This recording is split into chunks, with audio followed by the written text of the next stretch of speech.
Hello, everyone. We're just going to give it a couple of minutes to let everyone trickle in, and then we'll begin. But I see everyone joining.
Hey, I think we are ready to begin. Hello and welcome, everyone. Thank you for joining us from our live from the studio with Maru Aponte, Griffin ECU Fellowship Studio resident. My name is Bahar Mohazabnia, and I'm the Assistant Curator of Engagement here at Griffin Art Projects.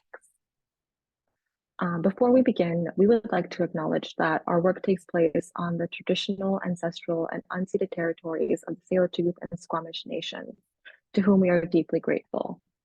I would also like to thank the BC Arts Council, the North Vancouver Art, Recreation and Art, Emily Carr University of Art and Design, the Shamuka Center through RBC, as well as the Freybe Foundation for their generous support of Griffin's residency programs. A few housekeeping notes before we begin today's talk. If you would like to see live captions of today's presentation, you can enable this by clicking the CC Live transcription button at the bottom of your screen. And if you are experiencing any technical issues, specifically with the Zoom interface, we'll also be live streaming today's events on Griffin's Facebook page, so you can watch that from there as well. And after I'm done speaking, I will drop a link in the chat for that. And lastly, I'll mention that there will be a chance at the end of today's presentation for audience questions. So if you have any questions throughout the presentation for Maru, feel free to type them in the Q&A dialog box, and we'll get to those at the end. You can also choose to raise your hand and ask your question live. We won't be able to see you, but we will be able to hear you. And please just do note that this event is being recorded. So if you do choose to ask your question live, your voice will be recorded as well. Without further ado, I will introduce Maru, and then I will hand it over to her to do a nice voiceover presentation for us. Maru Aponte is an artist from the Caribbean island of Puerto Rico. Her work investigates color and the unknown results of painting. Through her main medium of watercolor, Maru explores the potential of watercolor in contemporary times. Watercolor is a mediator and channel that transports Maru to her home to the ocean, waterfall, rain, and humidity of Puerto Rico. Maru received her MFA from Emily Carr University in Vancouver, studied at the School of Art Institute of Chicago for 2 years, and is the first Puerto Rican graduate from the painting department of the Royal Academy of Fine Arts in Antwerp. Thanks, Maru. I will stop sharing and pass it over to you. Hi, good afternoon, everyone. Thank you, Bahar, for the introduction. Like Bahar said, I'm Maru Aponte, and I'm an artist from the Caribbean island of Puerto Rico. I wanted to start by saying thank you to everyone who has joined this talk. I'm very excited to be sharing my practice today. So I'm just gonna go ahead and start sharing the screen. And yeah, just 1 second.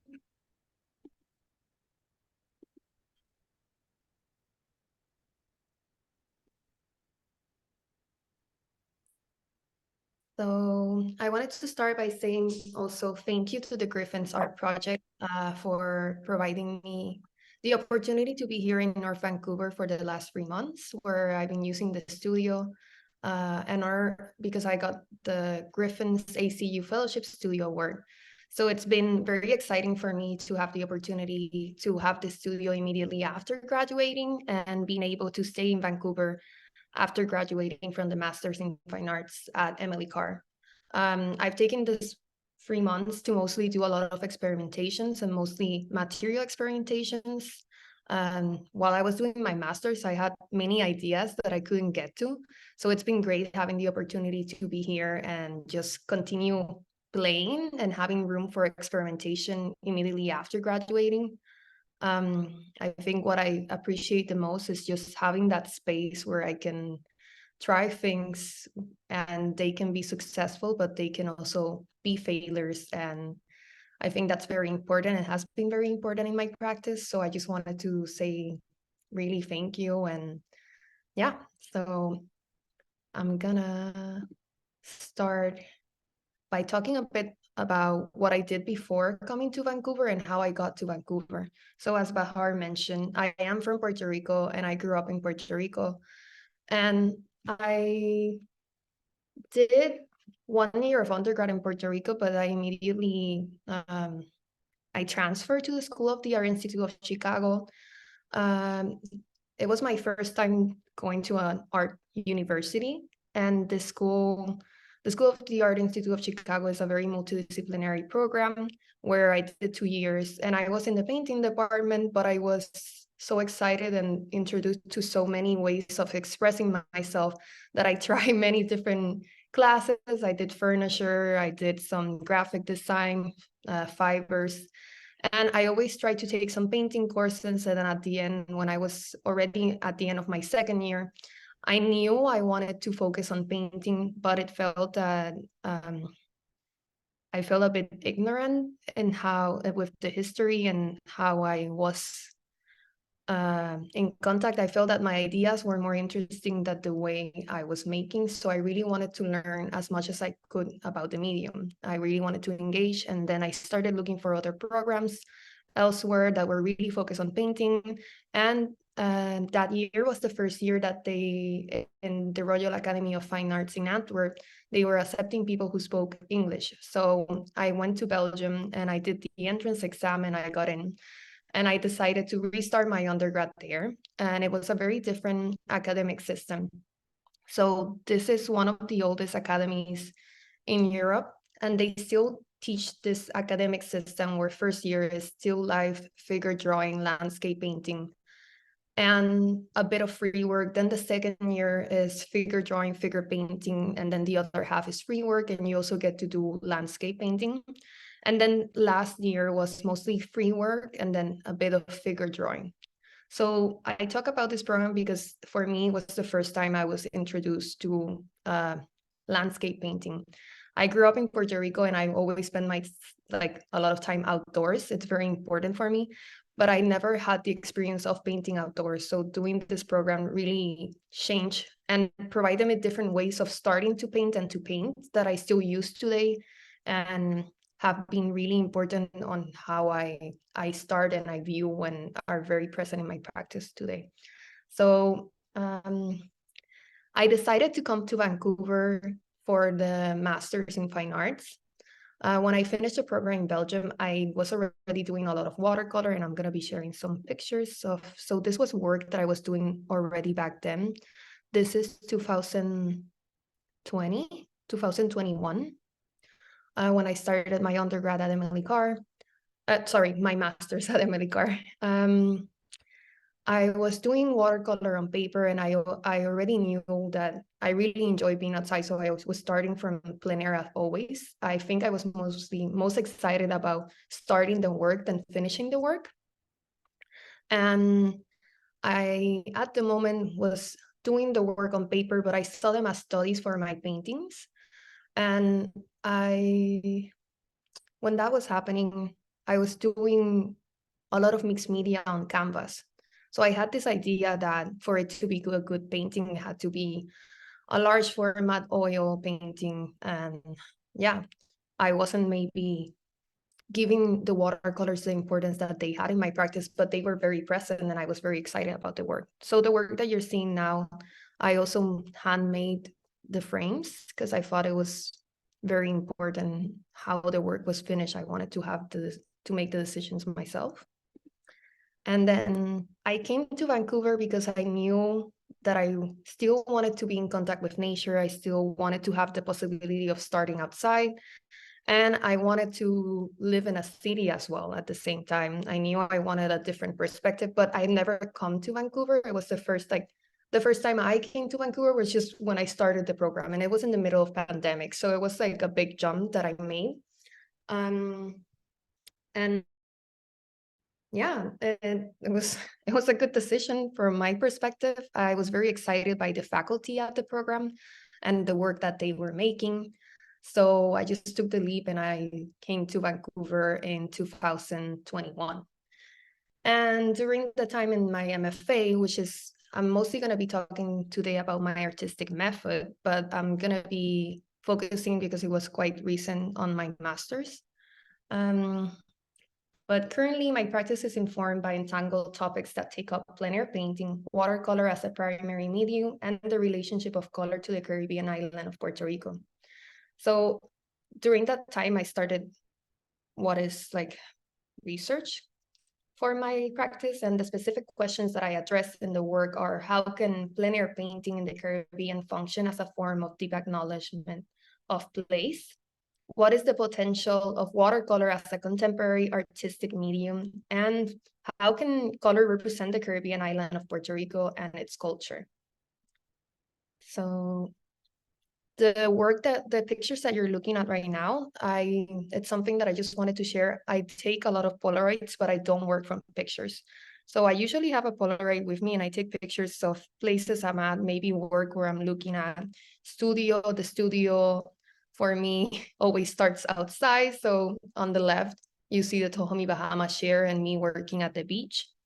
Then in the middle is a Polaroid of a watercolor of a Tommy Bahama share I did, and which I see it as like a Caribbean still life. And then my studio at the MFA program is the picture, or the Polaroid to the right.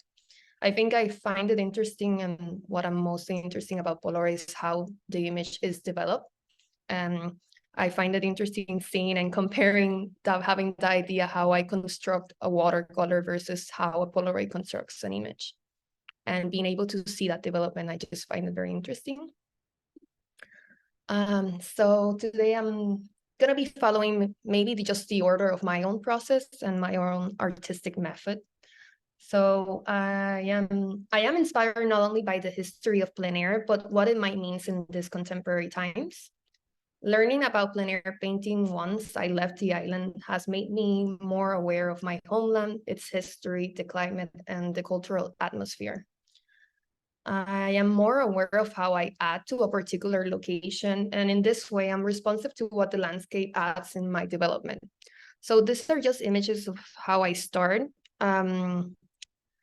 And I like sharing this because it's really how I work. So I always start in a small format and on paper. It's mostly a means of practicality. I find it very easy to be able to move around. I've created this methodology where I just have a tote bag. I have bags with me, and I have a lot of boxes of just like watercolors and selection of colors that I have. And I actually buy really big paper and I tear the paper while I go. And then I wanted to share I find it very practical because I can make many in one session, which is something that not just the size allows me to do that, but also the medium of watercolor allows me to be very fast and for things to dry. Working back home is quite warm, so things dry quite fast. And watercolor allows me to use like very vibrant and saturated colors without it becoming muddy in a way. So yeah, in the past few years, I've made a lot, as you can see in the picture of, this is just a small detail of how many watercolors I have. My entire studio is surrounded by this small format. And then during the MFA, I started being very specific about formatting, so looking into it. So this is a picture of well, not a picture. These are multiple accordions. So I started working with this format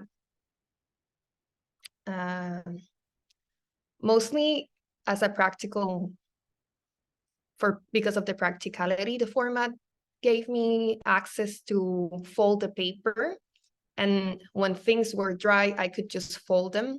They become one small square, and I can put them on my pocket and just go. And so the one on the top, it's the actual paper. I bought it and it was already pre-folded. And when I started working with it, I found it very interesting that the format of the paper started working as a viewfinder. So when I looked at a landscape, I had guidance. It started working as a grid.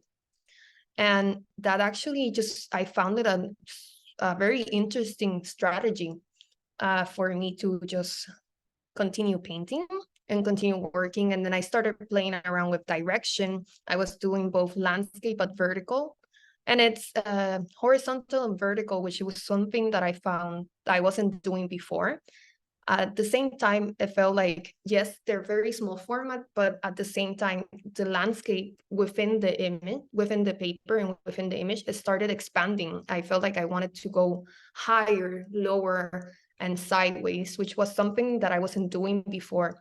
And I really believe it's because of the format of the paper that I started thinking this way. And then after I ran out of the first little samples that I bought, I couldn't find the paper. So I just continued getting like big papers, and then I started ripping it myself. I think the combination of not being that patient and mostly like wanting to make many in one session, I started ripping the paper, and I wasn't precious about like if it was like a straight line or if it showed that it wasn't like the edges became very organic. I love the actual fact that each paper became its own. So if you see the one in the middle, it's very different from the one on the right. And those organic edges, I felt like started adding to the composition of the image and how the image started to develop, because I had to tear the paper before starting the image, and I had to play with what was going on. So a lot of it was a lot of me reacting to and responding to what's happening with the surface. So my research is mostly informed predominantly by visual research, observation, and thinking through doing. I'm mostly inspired by physicality of experiential learning. So I'm just gonna move. When that started happening, the idea of like wanting to expand sideways and wanting to go higher, I felt the need that I wanted to scale up.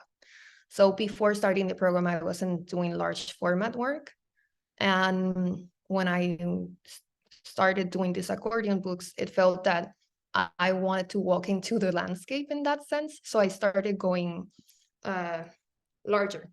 And I wanted to continue playing with paper, but I was able to find this paper, but it wasn't here in Vancouver. I had to order the paper to Belgium, and some friends from Belgium sent the paper to me. But it completely changed the way I approach painting. So in that sense, it became way more physical. It was more of a physical process. You had to use my entire body, and also the amount of pigmentation that I was using was double or even triple. Like I had to use much more pigments from watercolor to cover the paper. So you can see on the picture on the right, this is how I would go. Like I also started seeing that I wasn't able to order that much paper, but the paper that I used, I decided to do some watercolors that I did while I was in Vancouver. And then I did some watercolor that were done when I was in Puerto Rico. So one of the things that I've noticed being here in Vancouver is that I've become very hyper aware of the difference between Vancouver and Puerto Rico. And a lot of it has to do with light and color. And then scaling up let me know how much of one color I find in Vancouver versus how much of yellow I might find in Puerto Rico. So let me do that. So this is the result of scaling up. So the watercolor on the right, the blue one, is my version of Vancouver. And then the one on the left, the yellow one, is my version of Puerto Rico. So working with multiple locations, both inside and outside of the Caribbean, I realized that my connection to Puerto Rican landscape informs everything that I paint. By this, I mean that I have chosen to paint Puerto Rican landscape while living in Vancouver. The distance allows me to see the features of the island clearer and perhaps like even more heightened. And during the time I was doing that large format paper, I encountered some problems, you would say, that, well, it wasn't that practical to be working on that scale because I couldn't find the paper in Vancouver. I also, when I came to Vancouver, we were still quite strict in the pandemic. So there wasn't that much paper to be found in Canada. And I felt like that was too many limits. And I knew I wanted to have the flexibility that if I wanted to go home, I wanted to have something that was still constant within my practice. And that was mainly the surface. So I knew I took that summer 2022 to mostly focus on, like, I knew I had that problem and that was going to hold me back to have consistency. So I had to figure out, okay, I know that doing watercolor for me is very important. And in a way, before starting the program, I was doing painting on canvas, but it was mostly like manipulating as many mediums as I could for them to look like watercolor, but I wasn't really focusing on watercolor. I was trying to make everything look like watercolor, but not using watercolor as the main medium. And since that summer, I realized that my artistic method during the MFA program became for me to focus on watercolor, allowing me to cultivate a degree of depth with the material. So this is a painting that I did in September 2022, and was the first time I found a methodology that felt that I could still transmit the energy that the small scale format, like the small watercolor format, provides. So the liquid nature of the material is just very profound in my research. The freedom in the liquid nature, but also the loss of control that watercolor provides. And letting go for me is the kind of freedom. So when I'm working with watercolor, I cannot, I don't have full control of what's happening. I mostly have to react. And at that point, I decided that I no longer wanted to imitate watercolor, but I really wanted to give watercolor the importance that it has in my practice. And it was something that I wasn't acknowledging, but it took some time to realize that I had it there the entire time with me, and I should give it the pedestal that it deserves for my practice. So I think watercolor is a medium that still has a lot of potential, and I'm interested in playing and seeing how it can be used in contemporary times. Just another picture so you could feel the scale of the watercolor. So this was an installation for September, show we had for the master program. It's called the State of Practice. So after that was actually the first painting I made that I was like at that scale. And I took those 2 semesters to really just keep on exploring how I would use the medium. So this is a picture of an installation picture of what I ended up presenting for my thesis show. And I also wanted to talk about color and how important color is in my practice. So my artistic method is informed by color, both in relation to the kind of color available through the watercolor medium, but also how it connects to my homeland. So growing up on the island of Puerto Rico, I have been exposed to a lot of light, a lot of sunlight, and it's very saturated. The light back home is very saturated. I think I also became very hyper aware while being in Vancouver because the light here is very different than back home. So for me, the light is very saturated in Puerto Rico, and the color combinations found in my daily life, not just even, like what you find in nature and like architecture, and also people, how they dress, and just the color taste is very saturated. But in addition to this, I believe that the culture is an intense culture and it's saturated. The experience coming from such a diverse cultural influence of the Tainos, Europeans, Africans, and now the United States. I use saturated colors to reflect upon this complexity. So these paintings that I show, I've started being also very intentional about different subjects within painting that I'm very interested. So the one on the left, which is the yellow painting, it's called Verde Tahiti. So it's me looking at the inside of the landscape, looking inside the island. And then I wanted to approach of what in the middle, the painting is Andres en Playa Son Bay, which is a beach at Vieques Island, which is a little island from Puerto Rico. I just found it, I wanted to share for me how I see a contemporary Caribbean person, and especially as a woman looking at a man, but a woman painting. And then the one on the right, which is called Indicator, is a beach in Rincon, and it's me looking at the outside.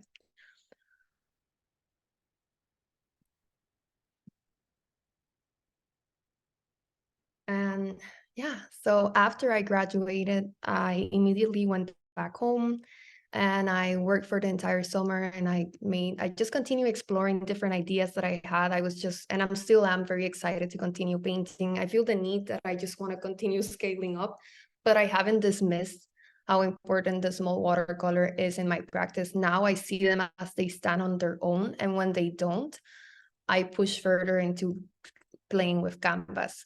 So it's just like making a lot of selections and playing around.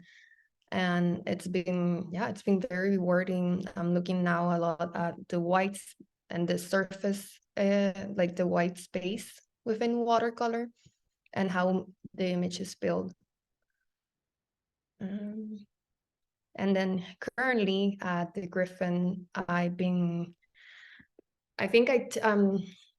it takes more time than what I expect for me to digest what I'm doing.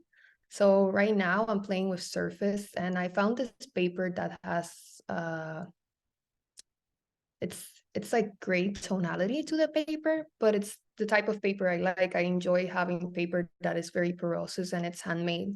And I found it very interesting how, like, I've been here already 2 years, and I'm wondering myself, I asked the question, how has Vancouver influenced me?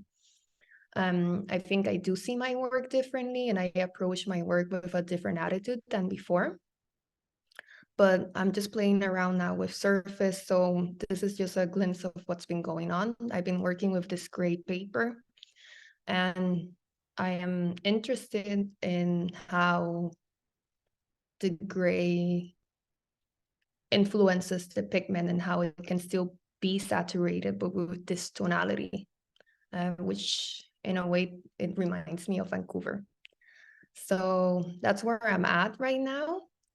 And yeah, there's been a lot of surface exploration and a lot of play, which I would invite anyone who is in Vancouver to come over on our open studio so you can see the physical experimentations, because they're still going on. I'm still playing, and I hope to play until the last day I'm in the Griffin's art residency.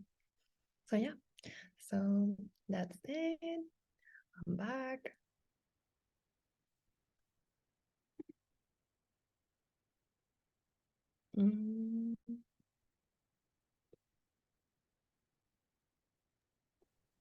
Wonderful. Thank you for sharing your process and your insights with us, Maru. We will open it up now to Q&A from the audience. And while you're typing away your questions, I might ask the first question to start us off.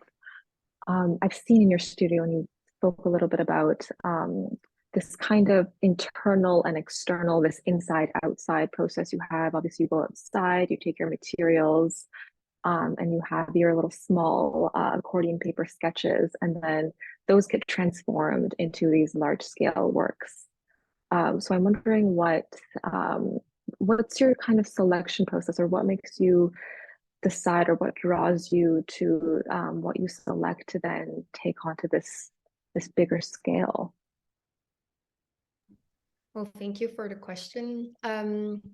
I think it's actually very organically. There isn't like an actual, this is how I do it type of situation. I think, let's say if I show you right now an accordion, I find it just interesting that when it's open, you see the entire image, but the format allows me to see things individually.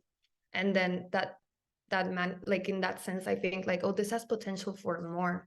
So it doesn't mean that I'm going to stay true to what's happening. And sometimes at this point, sometimes I combine different watercolors that I've made. And I'm like, I like the colors here, but this composition is more interesting. And yeah, it's just about gut feeling more than anything, like what feels good and what I feel like it has potential for it to be something different. So yeah, no. Thank you. It's absolutely this organic way you're taking this outside aspect and bringing it in, and then just choosing what your gut, if I may say, a gut feeling of what to paint. We have a question in the Q&A from an anonymous attendee. I'll just go ahead and read it out loud for you, Maru. You mentioned how being in Vancouver painting Puerto Rico has changed your perception of the lights and color of the island. Do you find that being back in Puerto Rico changes your understanding of the light and color of Vancouver? Yeah, I think the distance has allowed me to become very hyper aware of not just me being in Puerto Rico, but me being here, and how like the difference are just like very, I don't know, they become very clear and very heightening. So I do actually enjoy distance from both sides, but I love spending time in both places. So it's not that I don't want to be there, but when I'm outside and I have time to just reflect and look at things not at the place where they were made, I think, yeah, you start seeing things differently. And that might be good, it might be bad, but I try to take the best out of it. So yeah. There's definitely a variation in the color scale, the gray that we have here versus the bright colors that you have in the works where you're representing Puerto Rico. And I know we have another question. Perfect. I'll again read it out loud for you, Maru. The folded work feels so special, and the way you explained wanting to be able to exist inside the work really amplifies the way we relate to paper in a book or in reading, etc. Thank you for your talk, Maru. And that was from Jonathan Alfaro.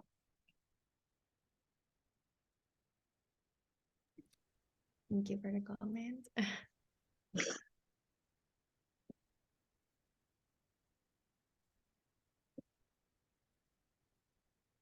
Yes, that embodiedness of opening the works up as you did, it's almost like you might not have a narrative to them, but that feeling of opening and closing something like that, there is this narrative implied.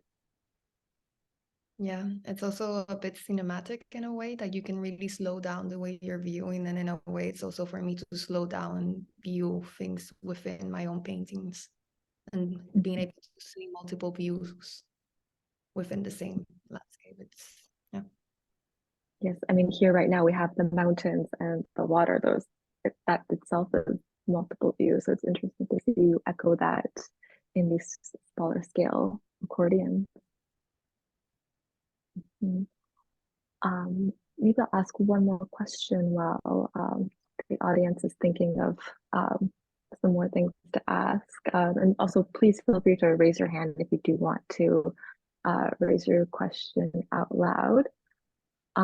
Maybe I did want to ask about this very fauve and colorful expression that you have in your watercolors. And guess the question was, is there a specific art historical period? Because I know you did study in Belgium and there was this kind of darker, drabbier work of those landscapes. And then you have these very Fauvist, colorful, bright works. I guess the question is there a specific art historical period that really you're drawn to?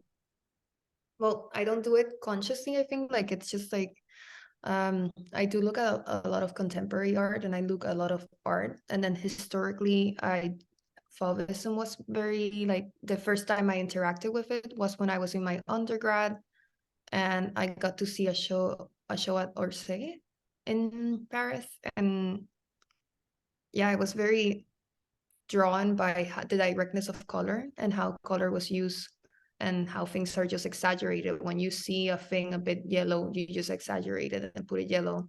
So that attitude, it's something that I try to approach in my own practice. Yeah. Okay, so we have a couple more questions. One from Patrick Anderson and another from Lisa. So I'll start with Patrick. Thank you for that great introduction to your work. Your work in many ways is about memory, liquid memory, you could say. It makes sense that you like Polaroid photos as they reveal the process of image making. Speaking of memory, the work reminds me of both faux painters Matisse, Darin, Van Meek, as well as the painterly practices such as Helen Frankenthaler. Would you say that you're interested in these histories and how you see them expanding, how you see expanding or privatizing them? And then Patrick followed up and said, oops, I think we just asked the same question. But I guess the question is, what is at stake of this personal reading of these histories? Well, I am very much influenced and I appreciate a lot of the, let's say, Henri Matisse work for me. It's something that I go back a lot to and I look at. So, and that I do it very consciously. It's not unconscious. That's something that I look at a lot at. I appreciate it, admire it, and I always try to look at other artists' work and see what's been made and what gets me excited about it and trying to, I don't know, look for the potential where there's maybe room for more in that sense. Seeing what they made as a starting point for my own practice. So yeah, a lot that I'm doing now actually at the studio is looking at Matisse cutouts and the potential of that, of the preparatory moment, and where let's say like craft paper is a means used for studying and trying to think now like, but actually what's the potential? Does it have more potential than just being studies? How can it stand on its own?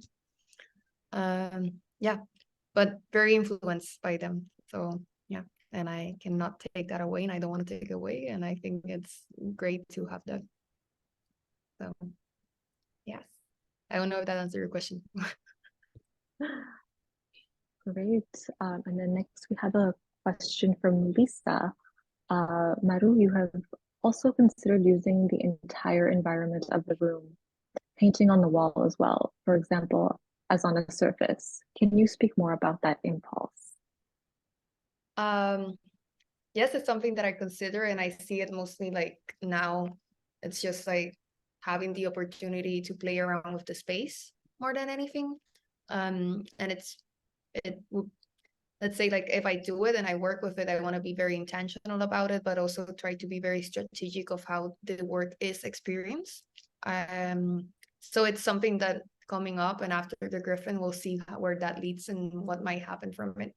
But yeah, definitely taking consideration, and especially with the work that's happening now today at the studio, it's something that I become very aware of where the work is existing, how the work is standing, and how is your experience of walking around the work or walking into the work has become something that I become very conscious about. And I think it's mostly like now being very intentional on how that's existing more than anything.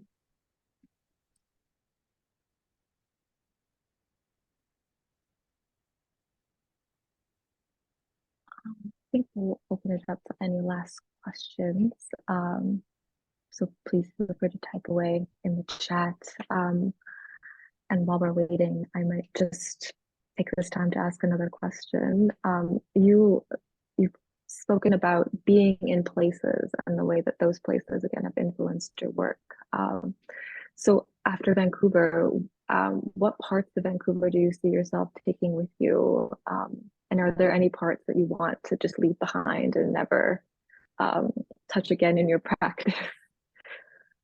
Well, I don't see, in a way, I see myself being here for some time and then leaving and coming. So I don't want to let go of Vancouver yet. And I feel like it's so fresh that it's like now that I'm slowly digesting that, oh wow, I've been here the last 2 years. So it's a slow process. And I actually don't mind the slowness. I think it's quite good to just be and being influenced and then reflecting upon it. I think mostly how I view art in general has changed a lot. um, I see the experience of making very different as well. So I'm very appreciative about my time being here. And it's also, I feel like I've grown a lot in many senses. Um, so I think it's been very influential. And also the community here in Vancouver has been very supportive. So it's that feeling of like, there's a safe, not a safety net, but there's a net and it's good. I think it's important. Maybe a comfort and a familiarity after being in a program and then I think it's mostly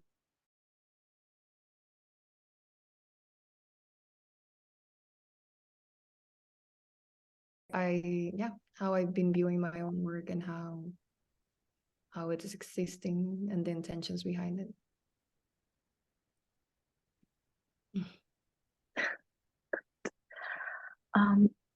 well, if there's no other questions, Maru, do you have anything you want to conclude on? No, I wanted to say just thank you for everyone who joined, and I really appreciate having the opportunity to be here today. So yeah, I'm very excited to continue working. I hope to, after finishing the program here, to continue exploring and whatever has been made during the time here. I know there's seeds that I just planted, and plants are growing, and we'll see in a couple of months. I know that it has been a great base for me to just, when I leave, continue going and working and going even deeper to what's been happening in the studio. And I'm very excited to share it. So hopefully, that will happen very soon. On that note, there's actually one final question from Lisa, who's asking, how has the painting community in Vancouver influenced what you do? Like I said, again, I think it's mostly like the attitude and just changing the perspective of how I view my own work. I think like not second guessing, and mostly it has become very intuitive and about following the material and just appreciating and responding and reacting to what's happening and where the medium wants to take me. I'll follow and I'll see what I can do with it. So it's mostly that, like being very in contact with how I'm making, what I'm making, and just trying to stay as authentic as I am, as I can be. And yeah, just sharing what I do, I think has become very important. Thank you so much, Maru. It's about trusting your own instincts and gut feeling, as I said. Great. Thank you so much, Maru, for sharing your work and taking the time to be with us here today. And thank you all attendees for joining us on this Sunday afternoon. Before we part ways, I will just note that next Saturday at 1 p.m., please join us online via Zoom for a live from the studio with our Paris Vancouver curatorial program resident, Anne Borasse. And then next Sunday, November 26th, for a curator's tour with Lisa Baldessera of Griffin's current exhibition, Shift Ecologies of Fashion, Form, and Textile on site at Griffin, and then the open studios with Anne Borasse and Maru Aponte at Griffin in the gallery and in the residency spaces. So the open studios will be from 12 to 5 p.m. So drop in, have some tea, chat with the artists, tell your friends. It'll be a lovely, lovely Sunday afternoon. And the curator's tour will begin at 1. So again, the 25th for a Zoom live from the studio with Anne, and then the 26th, a day-long event with the curator's tour and the open studios on site at Griffin. Thank you, everyone, and again, have a lovely rest of your Sunday. Thank you. See you. Bye.